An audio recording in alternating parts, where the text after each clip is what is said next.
Consejos para comprender un texto. En primer lugar, he de dar recomendaciones para una buena lectura, basándome en algunas pautas que ha dado la empresa educativa Coursero, ¿verdad? Héroe. Muy bien. Los lectores deben poner la máxima atención de lo que están leyendo. Este es el punto inicial, el punto más fecundo para comprender un texto. Si el lector no pone atención en lo que está leyendo, entonces el resultado va a ser estéril. Sin una buena concentración no es posible asimilar y comprender. Debemos esforzarnos porque estemos concentrados en el texto, en nuestro objetivo, que es la lectura. Si vamos a tener alguna preocupación o si vamos a estar pensando en otras realidades, en otros aspectos, el resultado ha de ser infecundo. En segundo lugar, debes pasear la vista en el argumento o texto en los hechos más importantes. Claro que sí, debemos ubicar lo más resaltante, lo más importante en el texto. Y debemos subrayar para ir teniendo una idea principal acerca del contenido del tema. Claro que sí, el subrayado es una técnica eficaz para remarcar y resaltar lo más importante del texto. Podemos sumar al subrayado el sumillado, la toma de apuntes al margen, anotaciones marginales, de tal manera que nos demos cuenta, estemos ejecutando una adecuada lectura, estemos dando a conocer y dando realce a nuestros procesos mentales. Si en tercer lugar, si encuentras palabras desconocidas, debes emplear la técnica del contexto y para esto se requiere esfuerzo, motivación. ¿Qué significa la técnica del contexto? Esto quiere decir que debes tratar de conjeturar, de adivinar el significado releyendo las expresiones.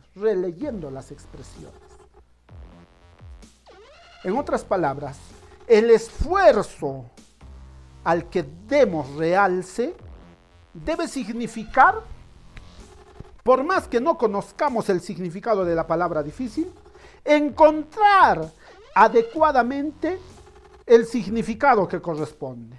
O, al menos, tener una aproximación, acercarnos en alguna medida a lo que quiere decir la palabra o el término difícil, de difícil significación. ¿De acuerdo?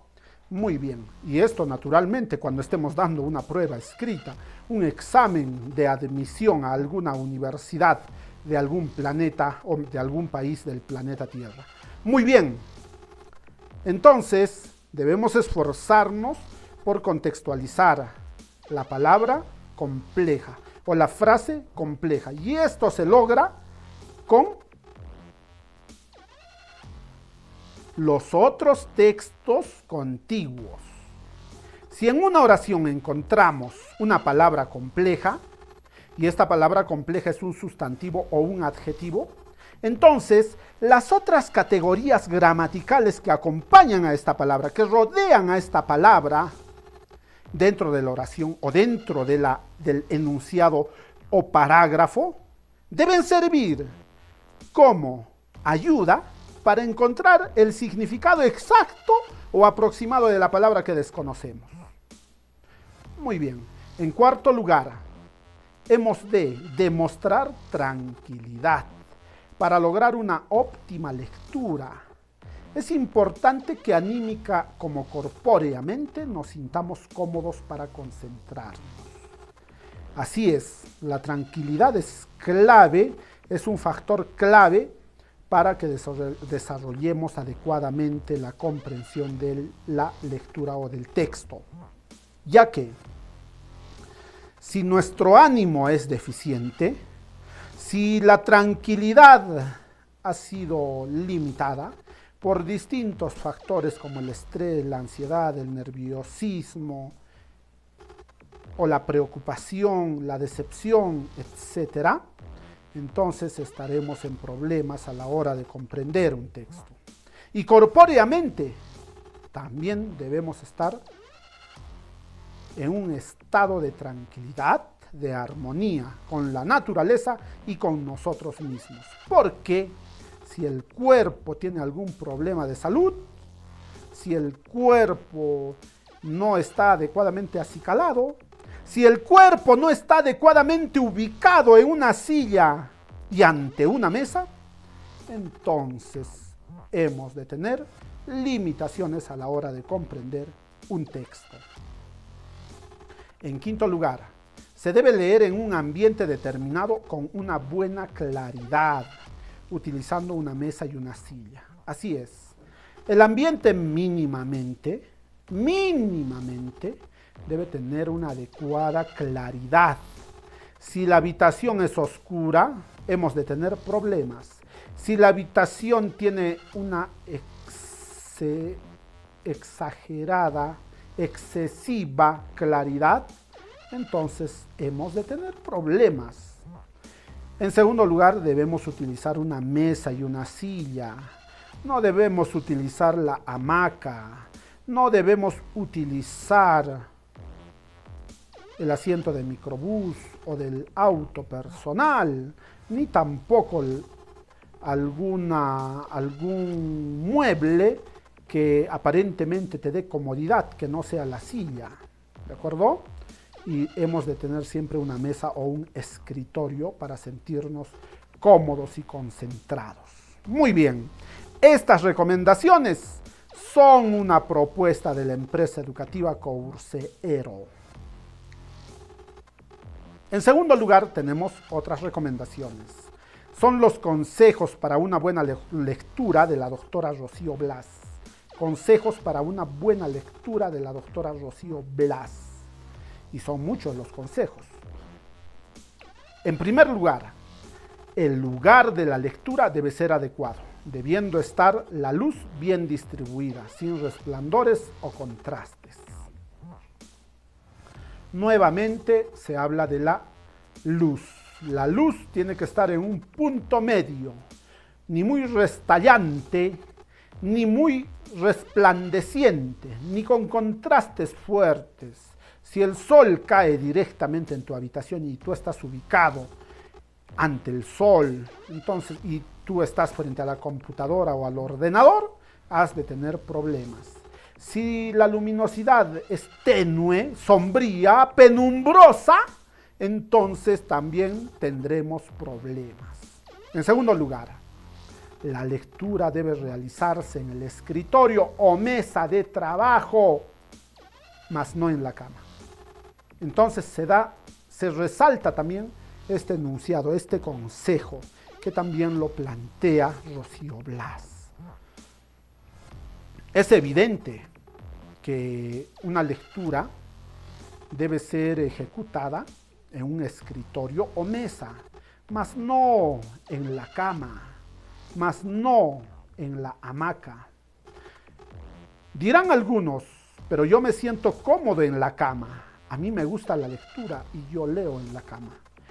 Es posible que al ser tú ya un lector eficiente, un lector especialista, puedas sentirte cómodo en la cama. Sin embargo, esta no es una recomendada posición ni actividad cotidiana.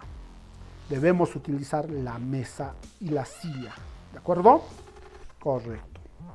En tercer lugar, el estudio es un proceso que requiere la actividad mental, requiere de actividad mental y concentración, aunque hay muchos estudiantes que tratan de leer mientras descansan. Uno puede leer en cualquier estado, pero el nivel de comprensión depende de la actividad mental y concentración que tengas. Porque la lectura no solamente es pasar la vista por el conjunto de palabras escritas en tinta o escritas en la pantalla del ordenador, sino más bien el proceso de la lectura es una actividad mental que requiere esfuerzo y concentración. Entonces debemos decir que para leer necesitamos tener una adecuada actividad mental, una acción, pragmatismo, motricidad mental adecuada. Y para esto se requiere el esfuerzo de uno mismo. En cuarto lugar, la motivación es la fuerza que nos impulsa a desarrollar la lectura. Así es, la motivación es evidentemente la energía que empuja a la persona, al ser humano, a que desarrolle la lectura de un modo adecuado, de un modo brillante. ¿Verdad que sí? Así es. La motivación es la energía, es el combustible que permite que el móvil, el auto, que vendría a ser la persona, junto a su actividad y sus procesos mentales, pueda llegar a su destino. Y este destino no es sino la comprensión de un determinado texto. Así es. Si un automóvil no tiene combustible, no recorrerá ni un centímetro. En cambio, si el mismo automóvil tiene combustible, tiene todos los elementos que requiere, entonces este automóvil estará presto para recorrer cualquier distancia. Muy bien, entonces, de igual modo, de manera isovalente, el ser humano requiere de un combustible que se llama motivación. Si la persona no está motivada a leer, si no tiene esa energía para leer, para desarrollar una determinada pregunta de comprensión de textos o comprensión lectora, de algún examen de admisión para alguna universidad, difícilmente logrará responder a esa pregunta porque no habrá entendido el texto, no habrá identificado las ideas principales, no habrá resaltado los años que se mencionan, los lugares, los nombres, las ideas accesorias, el tema, los subtemas. En quinto lugar, planifica el ambiente, los materiales y el tiempo de estudio. Es un gran consejo. Se debe planificar, programar el lugar donde ha de estudiarse, los materiales que han de utilizarse para comprender un determinado texto y el tiempo de estudio, el tiempo que se ha de leer.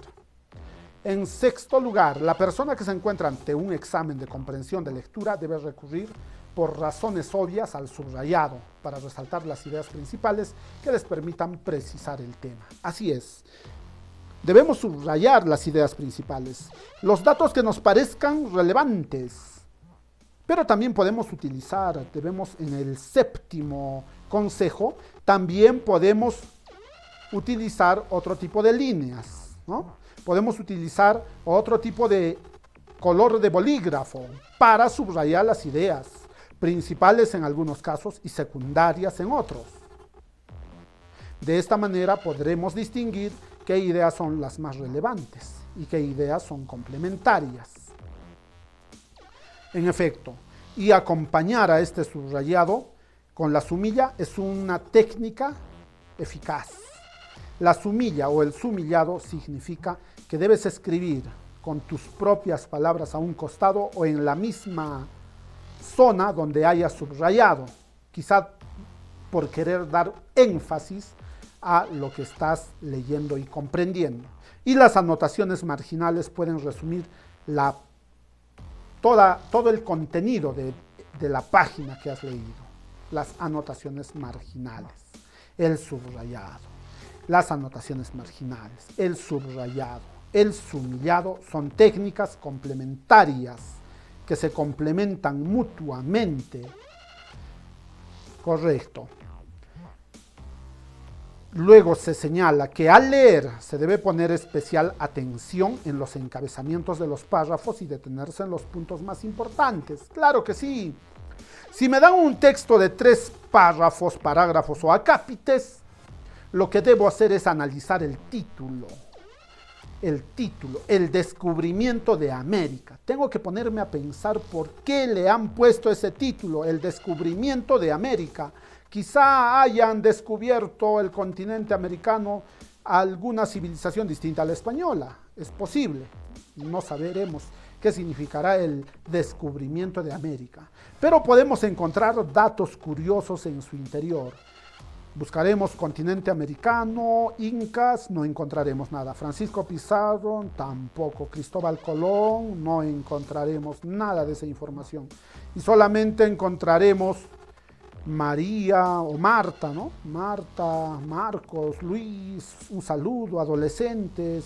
Y Marcos descubrió a América, que era una señorita, una adolescente a quien le presentaron. Entonces no encontré datos de lo que estaba suponiendo, pero sí encontré otros datos. Y en ese contenido puedo leer, pasar con la vista los parágrafos y puedo encontrar datos que me impresionan. Entonces hago una primera identificación del título y de esos datos relevantes. Y ello me ayuda. Al leer un texto histórico puedo identificar años y fechas, revoluciones de determinado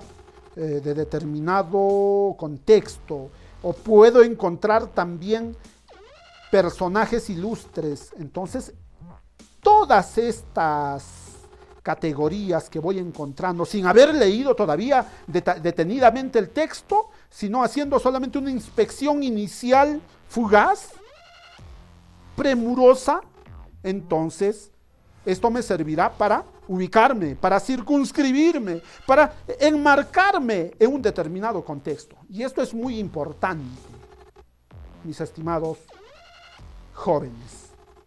Entonces, para concluir, a la par de la lectura, trata de dominar gradualmente el vocabulario de la lectura. Así es, debemos esforzarnos por darle significado a las palabras que desconozcamos. Así es, como ya se explicó, debemos ayudarnos de los otros elementos, de las otras palabras que bordean o rodean a la expresión difícil. Y finalmente, lee más y piensa más. Y piensa lo que lees. Haz de la lectura un buen ejercicio de reflexión. En efecto, la comprensión lectora es un hábito. No hay fórmulas mágicas para ser especialistas en comprensión lectora si es que no nos agrada la lectura, si es que no leemos de manera constante, frecuente. El único secreto para ser especialistas en comprensión lectora es leer. Aunque parezca redundante, esa es la clave maestra, leer. Debemos leer, pero no debemos leer cualquier tipo de lectura. Algunos dirán, sí, yo leo los chats de mis redes sociales, leo los nombres y los escenarios de los juegos online que comparto con mis amigos. Yo leo la música del reggaetón que me agrada. Debemos buscar textos de calidad, debemos leer obras literarias, debemos leer textos periodísticos completos, textos instructivos, y no solamente debemos leer de manera literal, de manera inferencial, sino que debemos reflexionar sobre lo que leemos. Entonces ya sabemos, para leer, para ser especialistas en la comprensión lectora, debemos leer, leer y leer. Muy bien, finalmente, los consejos para una lectura activa de Marco Montalbán. Debemos empezar tu lectura en silencio, sin pronunciar en voz baja las palabras, sino en silencio. Concéntrate, que tu mente te funcione de un modo adecuado, de un modo continuo, como si estuvieses viendo un video, un filme, en español filme, claro, film, ¿no? En segundo lugar, trata en lo posible no silabear ni señalar las palabras con el dedo o polígrafo, así es, sino más bien que tus procesos mentales, que tu proceso mental sea el conductor de las ideas que vas desarrollando en la lectura. Y esto se logra, como ya les dije y se los recalco nuevamente, mediante el esfuerzo, la voluntad y la motivación. En tercer lugar, lee subrayando las ideas más importantes que posteriormente han de servirte para tus fichas de lectura. Así es. Así es. Debemos acostumbrarnos, si los textos son grandes, a tener fichas de lectura. Y para que estas fichas de lectura, que son nuestros resúmenes, naturalmente sean eficientes y eficaces, debemos subrayar el texto grande, el texto complejo. Y a partir de estos subrayados, sumillados y anotaciones marginales, podremos lograr un adecuado resumen en nuestras fichas de lectura. De tal modo que a la hora de querer repasar y estudiar nuevamente, hemos de acudir a nuestras fichas de lectura muy bien elaboradas. Y finalmente, debemos evitar las regresiones innecesarias. Debemos evitar las regresiones innecesarias, significa debemos tener cuidado con intentar dar una interpretación a lo ya leído, distinta, disímil, con lo que verdaderamente nos quieren decir los autores. ¿De acuerdo? Debemos evitar las regresiones innecesarias. Eso sería todo por hoy.